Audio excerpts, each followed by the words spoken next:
redemption, buying us back from the death that would be the result from, that is the ultimate and absolute and required wage of idolatry. He redeemed us from that obligation, bought us back from it. Salvation.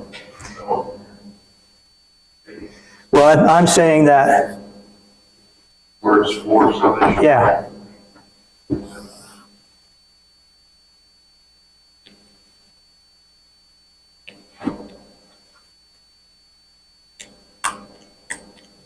Any other ideas?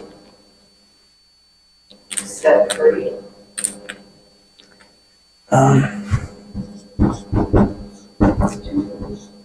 Okay.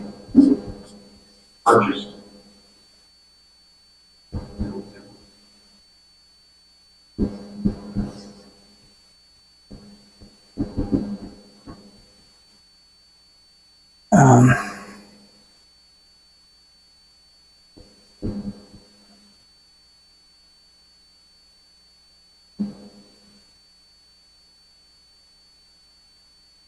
Trying to be more careful in my writing here. Okay, and the reason I want you to think about this, well, let me, before I say that. Okay.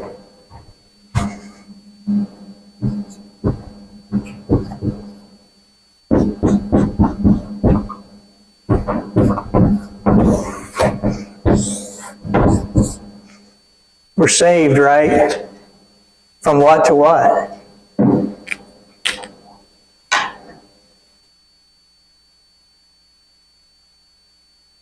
For the ways of talking about this, we're saved from something to something else. Okay, wait a minute. You got to raise your hand. Sin to life. Yeah, sin to life. You might say more specifically, death to life. Yeah. Okay. Lost to victory. You say lost. Yeah.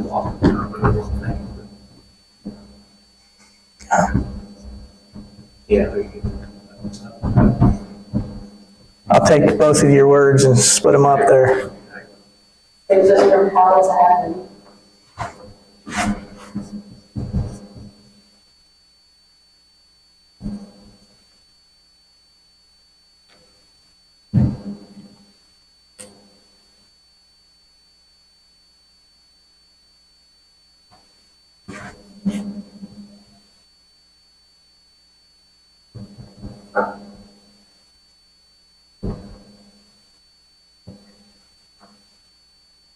Just read that one.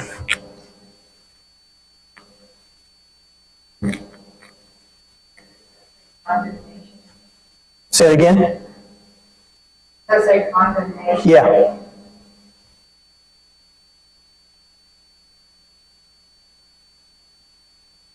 Separation. Acceptance.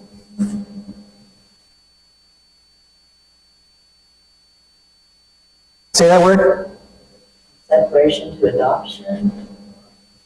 This is where I'm getting at. That word next on the front Slavery? slavery. Okay. I'm way back here. Okay. You're right on that. I'm trying to be careful. My wife made terrible fun of me, so I'm just like, slow down. Okay. All right, this is what I want to get to. And this is a big idea that it's a multifaceted idea, right? This issue of slavery, salvation, that in one sense we all take for granted a little bit. You need to be saved. Well, from what to what, you know? What does that mean? Okay, and I'm going to pick on this one a little bit, is that one right there. So that kind of is, in a sense, says from one place to another place geographically, almost, is what that almost seems like, right? Does Paul deal with that in Romans? He doesn't. He does not deal with that at all. He's dealing with all these other things, right? Maybe one word we should put here is from wrath. It's judgment. Well, what's the opposite of that is maybe victory or presence of God. Did you also put unclean to clean? Oh, that'd be Or wash? yeah. And wash, clean up, or set about salvation. Oh, yeah. Okay. So how does Paul speak about it? We know that he has used words. He's used these words in Romans. Just use that. He's used this word. He's used this a lot, but now we're getting to this. This is where we're at now. Good job, Sandy. And so I want to recognize there are different ways of talking about salvation and issues of where we end up with salvation. But I can tell you the important issue is not that we end up in heaven. So maybe what I'll say unimportant to Paul's thinking right here in that regard is it that he has not even mentioned it. Got nothing to do with what he's talking about. Okay, and I'm picking on it because in American evangelical and Protestant Christianity, that is a huge idea. It's a predominant idea. Okay, we're going to go to heaven. We've got to go to heaven. Are you going to go to heaven? We want to go to heaven. But Paul can get through, and he uses the word heaven a couple times, but he's not talking about that. He's talking about different things completely. So it's a letter this important. It's very important to understand what the emphasis is without being distracted by what's not even brought up. Don't impose that on what Paul is saying. I'll say that. I'm not saying there's not heaven. I will say that Paul, by the time we get through this chapter, is going to point out that, hey, heaven is not ultimately where you're going to even be. It's there. If you die, you're going there, but that's not the ultimate. Okay, so let's read this and see what's important to him. So then, brothers, we are debtors not to the flesh, to live according to the flesh. For if you live according to the flesh, you will die. But if by the Spirit you put to death the deeds of the body, you will live. For all who are led by the Spirit of God are sons of God. Okay? So when we're talking about this disastrous thing that happened, when we stepped away from God, and to step back to God is to this now saved to something, back to God. We're no longer these servants, these slaves, but now we're what? What's he call us there, where I just left off? Sons. We're back in the family, the eternal family of God. Okay, when you say that is so important, so important. You say now, God created humanity. They stepped away from Him. Death is the result of that stepping away, and so His purpose all along is what? Is to restore the family of God. And so when He made His promise to Abraham, that all families will be blessed in him, This is about restoring the worldwide, cosmic-wide, I might say, eternal family of God when once again people are together with Him. So sons, it's a family. Here's a family term for salvation. For you did not receive the spirit of slavery to fall back into fear, but you have received the spirit of adoption. Okay, so again, I said a little bit, I think last week, how there's an undertone of the Exodus throughout these chapters. And so when the Hebrews came out of Egypt, some of them wanted to go back. They didn't like the uncertainty. They would rather take the harsh conditions and have their leeks and onions available to them to eat every day than to have the uncertainty of going forward and the danger in that, right? So, he's this idea of you're not going to fall back into slavery, because the issue is don't go back into that fear, but you have received the spirit of adoption as sons, by whom we cry, Abba, Father. Okay? So one aspect of salvation to keep in the forefront of your mind, and Paul's thinking is the end result here is that this family is put back together. And that the issue is not where it is, but that it is the family of God and this presence together. Okay? So where, that doesn't even matter, right? From one perspective, it doesn't matter. I say that maybe too flippantly, but the fact of it is, whether it's when you're adopted, right? You accept Christ, you receive justification, and you're filled with the Spirit, boom, you're in the family of God. And that's for us right here. Geographically speaking, we're in the family of God right here. I guess if you would think of it geographically, if one of us dies tonight, then geographically, all right, you're in the throne room of God maybe, you're in heaven. It's there.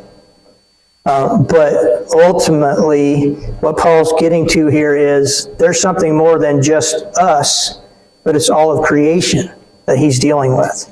Okay, so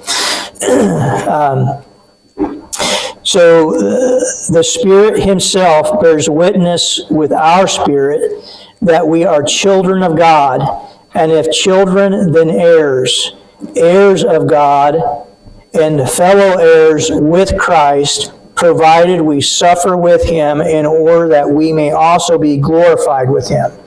Okay, so hear this word suffered come up. We've talked about that before. Why might we suffer with Him? I mean, if you're adopted and a son, and you're in the family of the eternal, all-powerful God, what in the world about suffering?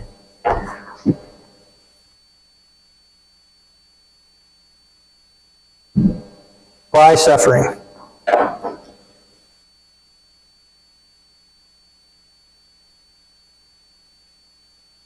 Because you can be rejected Rejection. by the world that you live in and the relationships you have in the world. Persecuted. Suffer. Okay. By the world. We did, like we talked about this a couple weeks ago. I don't know. It's like you were aligned with the world, and they're very happy about that. You were aligned with Satan. He was very happy about that. And now your alignment is with God. And to be friends with the world is to be at enmity with God. To be a friend of God is to be at enmity with the world. Is what it is right now. If you're changing your alignment, you are now at enmity with everything that is at enmity with God. So that's part of it. Another part of it we'll get into in the next paragraph. Provided we suffer with him in order that we may also be glorified with him.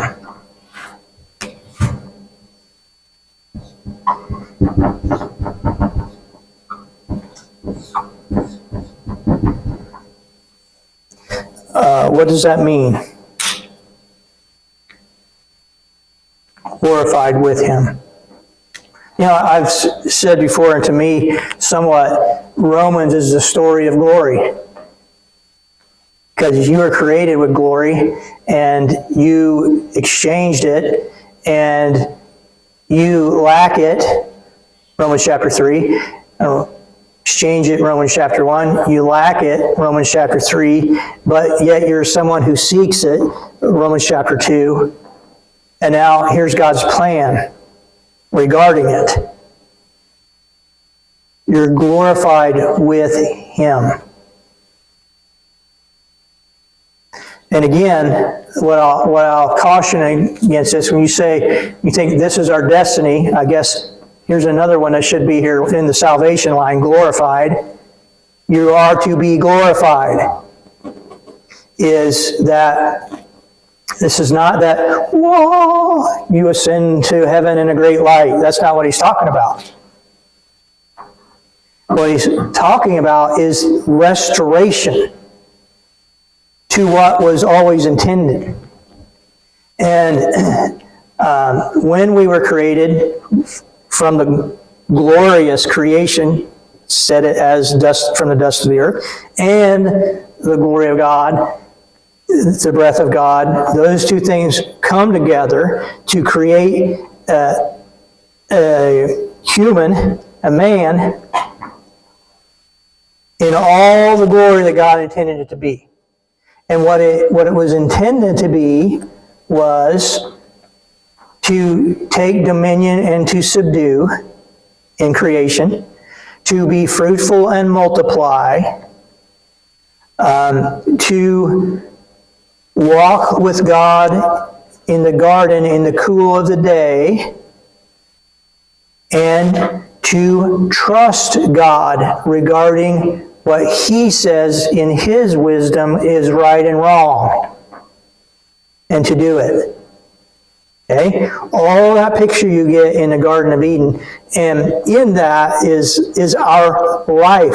It is our thriving both in creation and in the presence of God. Both those things are together for our holistic experience.